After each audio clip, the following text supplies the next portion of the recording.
Basically, this whole recipe today is an experimentation on Miss N's behalf because Miss N, myself, I have never baked these before, and I figured if I'm going to experiment with you, why not go all out and make zebra cake? This cake mix is a product by Duff Goldman, who is a famous Food Network chef or cake connoisseur, and he owns a business called Charm City Cakes. I have watched his show on a number of occasions. I don't really watch television anymore, but I have watched his show, and he is an incredible baker. His staff is amazing. They really work well together as a team, which is so important when you're running a business with other people and you're managing them. Why not challenge myself even more? And I think the whole process of making these cake pops with you will be a major challenge for me, you, challenging for you to see me make these. And if I'm gonna challenge myself making something new, why not go all out? I hope that these turn out at least half as good as the chicken French as in our last cooking episode turned out. So we'll have to see. This cake mix only requires that you use cake mix, obviously, as well as water, eggs, and oil. And you know me, I'm going to use my extra virgin olive oil, as I always do. This recipe is actually going to take quite a long time to make because there are so many steps to it. I think that's what intimidated me initially when my friend Cynthia made this recommendation to me on making cake pops for you on my YouTube channel, Miss N's Classroom. At first was very overwhelming for me, but then I thought I have overcome any challenges and obstacles in my life, and this is just another one, and a tasty one indeed. The first thing we are going to do is we are going to bake the cake itself before we destroy it to make the cake pops, because that's what it basically does. We're going to bake the cake and then make a mess with it. So I hope you enjoyed this episode. I anticipate that it will be extremely interesting, to say the least. I'm going to open up this box of cake mix. Try not to destroy the box because I will need to follow the recipe on here for both the chocolate and vanilla mix. And it is appropriately labeled chocolate cake. We got chocolate cake and we have white cake. Alright, it's white cake, not vanilla cake. I made a mistake. It happens. As long as I don't mess up on the recipe, we're good. We're going to start with the chocolate cake batter. So I'm going to take this mix and pour it into my bowl here. We're going to need 2/3 of a cup of water, 1 large egg, and 1/4 cup of oil. Whereas in the white cake mix, you would only need 2/3 of a cup of water, 1 egg white, and 2 tablespoons of oil. So the chocolate cake mix, for some reason, requires a lot more of the wet ingredients than the white cake mix does. First, I'm going to open up the chocolate cake mix. I'm dumping the chocolate cake mix into my bowl. We got the oil in the chocolate cake mix. Next, I'm going to pour the 1/4 cup of olive oil because I know I'm going to get it stuck to the measuring cup because olive oil likes to stick to things. So I'm going to use the oil first and then I'm going to use the water and the egg. Do it a little behind this time. So I'm going to need 1/4 cup of oil, right about there. I'm going to pour the oil. We got the oil into the cake mix. 2/3 cup of water into the cake mix. That's about 2/3 of a cup of water. I'm going to pour it in.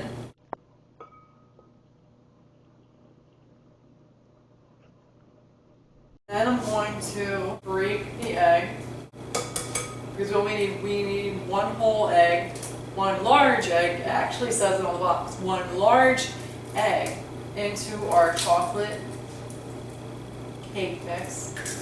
Now I'm going to mix it together with my very large whisk. Try to make it as smooth as possible since we're not using the electric mixer. Oh, and I forgot to put my apron on. No apron today, I forgot. So I have to be very careful I don't get dirty right now. Oh my gosh, you need to smell this chocolate. I can smell it from here, and it's all the way down here, and I'm up here. Now we got the chocolate one done. I'm going to do the white cake mix in another bowl. Leave this on the side here. I am now going to pour the white cake mix into the bowl.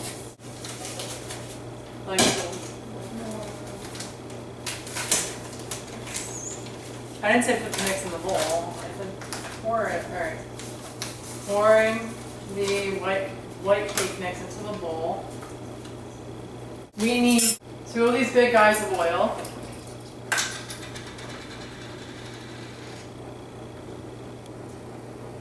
One. Uh-oh. Made a mess. And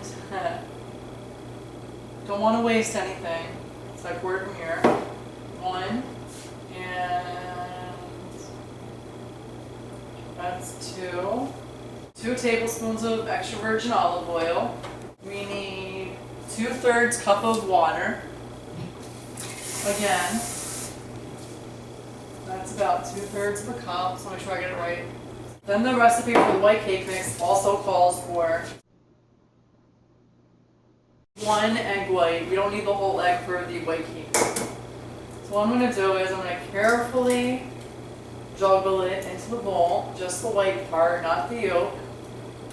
That's what it means to do the egg white, is that you don't put the yolk into your recipe.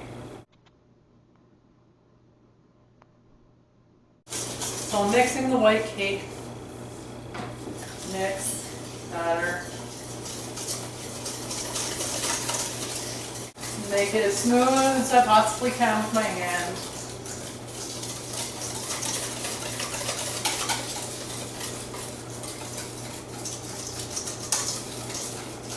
Okay, that looks pretty smooth. We have our white cake batter and our chocolate cake batter. And now it's time to assemble them in our baking pan. So now that we have the white cake batter and our chocolate cake batters all ready to go, we are going to assemble them into our baking pan. I preheated my oven to 350 degrees Fahrenheit. So I'm going to use my olive oil cooking spray. Spray this pan liberally, or generously as Jeff called it, with a lot of spray. I'm not even kidding. Oh my goodness, look at this. Grease that pan. We're going to try out a baking trick and see how this works. It's been a very long time since I've done this, but we'll see. I'm going to put a little bit here in the center. And I'm going to do this over the sink because I don't need any more grease and stuff on my floor. So we're going to shake it. I'm actually shaking my body, not the pan. So we're going to try to shake it. You put a little bit in the center. And it's okay if you get a little more somewhere else. Doesn't really matter. Alright, a little bit more. The center of the pan. You're going to bang the pan. You guys do. This is so much fun. We're going to layer the chocolate and white cake batters onto our round 9-inch baking pan until it has a spirally, zebra looking effect. 1 spoon in the white mix and 1 in the chocolate, and I'm so tempted to lick this whisk. And put 1 scoop in the center of the pan, which I did. Let it spread out by itself. Do not touch the batter once in the pan. Next, put a scoop of the white batter in the center on top of the chocolate batter. Continue to alternate the batters, working quickly and letting each scoop of the batter spread out evenly on its own. He said to do it quickly, not read it quickly. My bad. And then it should look like chocolate and white circular rings on top when finished. After I did the chocolate, I do the white on top, about the same. Then I do another chocolate on top. And then another white on top, another white on top, 1 more chocolate on top, and I have a lot of chocolate actually to go, and a lot of white This is gonna take a while. I told you, this is a very, very long process. The next thing it says to do is bake for 50 to 55 minutes at 350 degrees Fahrenheit. Let cool for 15 minutes before removing from pan. I'm going to now put this in the oven.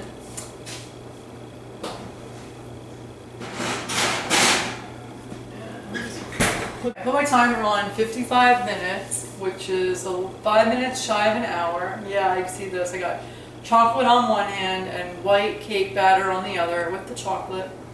I'm a chocolatey cake mess. Wow, you need to see this cake. Just to let you know, foods that have come from the oven or in any kind of heat normally cook in their own heat, even more so. So depending on how it is, I might just let it sit because it needs to cool off anyway before we handle it. This is our zebra cake from Duff Goldman of Charm City Cakes from the Food Network. His zebra cake. Don't look at the pan. We're looking at the cake here. We're gonna end up tearing this cake apart to make our cake pops.